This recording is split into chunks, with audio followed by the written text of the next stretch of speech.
১ ঘন্টার মধ্যে খাবারগুলো প্যাকেট করতে বলা হয়েছিল। এর চেয়ে বেশি সময় একেবারেই দেয়া যাবে না।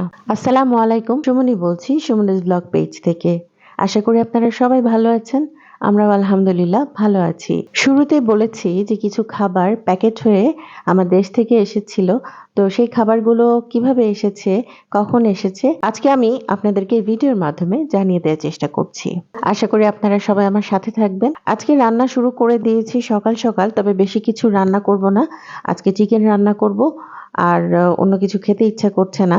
আমার অবশ্য চিকেন খুব একটা ভালো লাগে না। আসলে বাচ্চাদের জন্য চিকেন রান্না করতে করতে যা হয় আরকি, আমার কাছে যা মনে হয়। তারপরও আজকে বেশি কিছু, ওই যে বললাম যে ইচ্ছা করছে না। রান্না এমনিতে আছে। তবে আমার কাছে সবচেয়ে ভালো লাগে ভর্তা আইটেমগুলো, বিশেষ করে দুপুরের সময়। এখানকার দেশি যে চিকেনটা সেটা আমার কাছে খুব ভালো লাগে।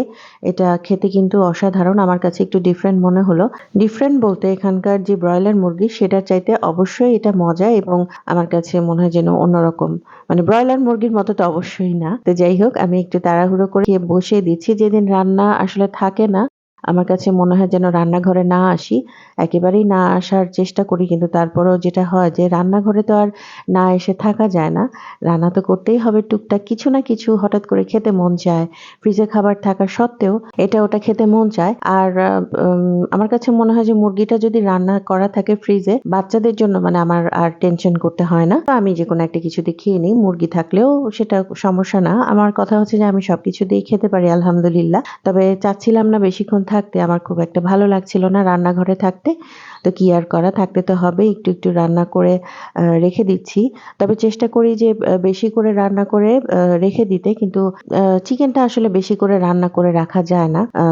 আর ২ টার বেশিও আমি রান্না করে রাখতে পারি না। আর যে বাসায় বাচ্চা আছে, চিকেন তো মানে স্বাভাবিক এটা শেষ হয়ে যায়। মসলা সব প্রায় দেওয়া শেষ। আমি এখন একটু কষিয়ে তারপরে রান্নাটা শেষ করব, আর নামানোর আগে একটু আলু দিয়ে দিব। তো যেটা বলছিলাম যে প্রথমে আমি ওই যে প্যাকেটের কথা বলছিলাম। আমি দেশ থেকে আসার সময় শুটকি আনতে ভুলে গিয়েছিলাম। তবে বারবার মনে হচ্ছিল যে শুটকি আনবো, কিন্তু সেটা আমি আর আনতে পারিনি। তো পরে ভেবেছিলাম আনিয়ে নিব। তো হঠাৎ করে একদিন দেশ থেকে একজন জানিয়েছে যে উনি আমাদের আমি যেখানে থাকি এখানে আসবেন। তো তাড়াতাড়ি করে আম্মাকে ফোন দিলাম যে আম্মা উনি তো আসবেন, তুমি কি আমাকে কিছু শুটকি দিতে পারবা কিনা। তো তখন বাজে রাত বাংলাদেশের সময় রাত প্রায় ৯টা বেজে গেছে। তো যিনি বলেছেন উনি সময় দিয়েছেন খুব অল্প সময়, ১ ঘন্টার মধ্যে। কারণ উনি ব্যাক এয়ারপোর্টে চলে যাবেন এখানে আসার জন্য। তো আম্মাকে বললাম, তো আম্মা বলেছে যে ঠিক আছে, এখন তো আর আসলে মানে বাইরে যাওয়া বা বাজারে যাওয়া সম্ভব না। আমার কাছে যা আছে আমি সব দিয়ে দিচ্ছি। তো ঠিক আছে, আমি বলে দিলাম যে শুটকিটা আমাকে তাহলে দিয়ে দিও। তো এর মধ্যে শুটকিটা দিয়ে দিয়েছে। তো ৪-৫ দিন আমাকে অপেক্ষা করতে হয়েছে। আর আম্মা বলেছে আমি কিছু কাঁচামরিচও দিয়ে দিয়েছি, সাথে টুকটাক কিছু। তো আমি প্রায় ৪-৫ দিন পরে পেলাম। আমি ভয় ছিলাম যে কাঁচামরিচটা না নষ্ট হয়ে যায়। তো যাই হোক, আল্লাহর রহমতে সবই ভালো ছিল। তার চেয়ে বড় কথা, যিনি এনে দিয়েছেন আমাকে, সেটাই আমার জন্য অনেক বড় কিছু।